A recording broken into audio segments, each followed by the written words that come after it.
Oi pessoal, tô aqui com a lareira, modelo Arizona. Ela aquece 40 metros quadrados, aquece super bem meu apartamento. E eu vou mostrar pra vocês hoje como que faz pra acender, tá? Quando você compra, você recebe um kitzinho, tá? Vem o acendedor, para que você possa acender a lareira. Vem um funil, para que você possa espalhar o álcool dentro dela. E vem a haste reguladora, que é responsável por fazer o fechamento da tampa, né? Quando você quiser, enfim, ó, apagar o fogo, desligar ela, ou regular, né, para sair um pouco menos de fogo. Basta mexer aqui com ela. Então, eu já tô aqui com etanol, que eu peguei no posto de gasolina, tá?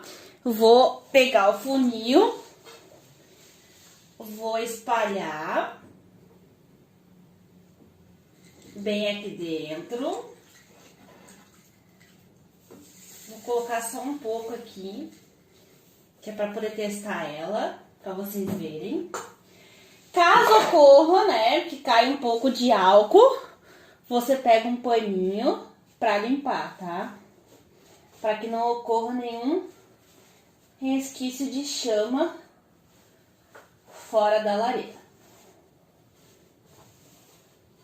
Coloquei o álcool, agora é só vir com o acendedor aqui no cantinho e fazer a ligação dela. Logo já no início ela já começa a crescer.